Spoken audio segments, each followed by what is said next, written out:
Good evening, I'm Bo Williams, and welcome to The 7. Let's get a look at the big 7 stories right now. And topping the list for us tonight, a Knoxville police officer arrested facing a federal child pornography charge. Officer Dan Rourke was in a Knoxville federal courtroom this afternoon for an initial appearance. With the case against him now unsealed, we're able to see information about the investigation leading up to the arrest. In a document filed to get the arrest warrant, an investigator writes that the underage victim's mother made the complaint, but later told investigators she and Rourke had been in a relationship, and at some point Rourke allegedly asked her to take pictures of her daughter, now 10 years old, but the investigator writes that some of the pictures go back to when she was 5 or 6, and the mom claims Rourke paid her for the pictures. Rourke was arrested today at the Knoxville Public Safety Complex, and that he has been off patrol duty since 2020. As it turns out, Rourke is one of the officers who filed equal employment opportunity grievances against KPD, claiming discrimination under a now ended policy, putting officers with injuries on modified duty, arguing they would have to get better or be fired. Knoxville Police Chief Paul Noel was quoted in an earlier statement as saying the department has been cooperating with federal investigators. Noel saying that Rourke's, quote, alleged actions shock the conscience and, if proven true, demonstrate monstrous behavior against a truly innocent victim. I am sickened by these accusations, which in and of themselves have brought immeasurable discredit on our agency and the entire law enforcement profession. Chief Noel going on to say his department will work to repair the damage done to the public trust. Of course, we'll keep following this investigation for you. Next, we're wrapping a bunch of big stories into one, with wildfires cropping up all around the area. The most recent that we've heard about on Longmire Road in the Corryton area, rural Metro on the scene working to contain it with the wind working against them.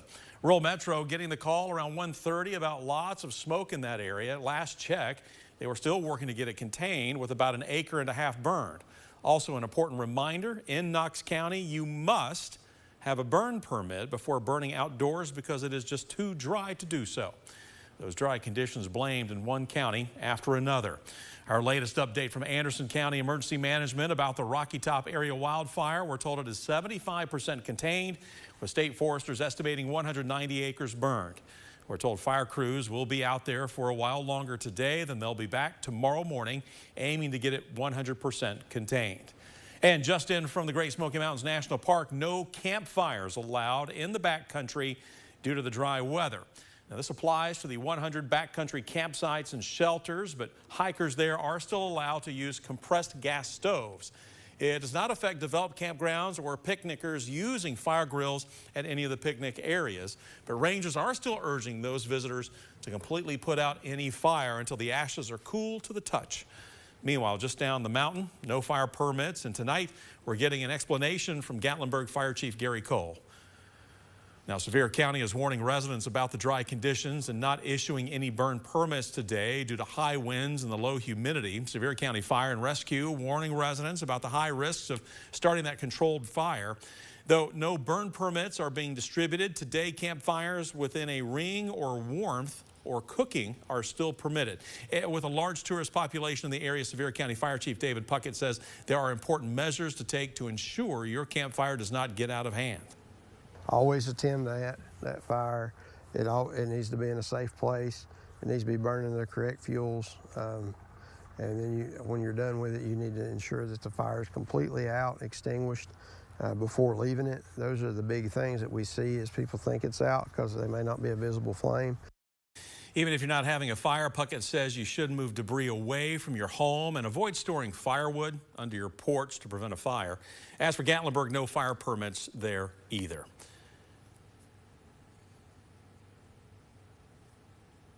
We have some very dry conditions and we have some low humidity that will cause a fire to burn much quicker than normal. I would ask anyone that happens to come near or sees a fire in any condition, anywhere, to call 911 so we can come out and investigate. Elsewhere tonight, another story we're watching for you here on the 7 at 7. Ice Bears head coach has resigned 6 games into the hockey season. According to a media release from the Ice Bears front office, head coach Brent Clark resigned following a meeting with the team's owner earlier this morning. Now, the Ice Bears are off to a slow start this season, beginning 0-6. They've been outscored 30-7. The release states this has been the, quote, worst start of the organization's 22-year history. We met collectively and just talked through some things, and it was just, we didn't start off the way that we wanted to, and again, it's not how you start, it's how you finish. But it wasn't just the way we were starting; it was the way we were playing. Just guys weren't meshing together. Clark was in his second season with the Ice Bears. He finishes his tenure in Knoxville with a record of 32-28-3. According to the release, the team plans to announce an interim head coach later this week. We'll let you know when that happens. Well, a few weeks ago, we told you how the ownership group behind Guy Fieri's Flavortown Kitchen in Sevier County, Face Amusement, was facing a lawsuit by one of the other former employees. Now we're hearing from the company. In court documents received by WATE, we're told Face is denying the allegations, stating the plaintiff, former manager Cynthia Thomas, has no evidence of the allegations. But Thomas claims they violated the Fair Labor Standards Act. The allegations include harassment from a supervisor and instructions to change time cards of employees. The lawsuit seeks a trial by jury, a reinstatement of the plaintiff's employment, and monetary penalties, including punitive and compensatory damages. But with Face denying the allegations, the federal lawsuit will continue to move through the court system. When there are new developments in this case, of course, we're going to let you know.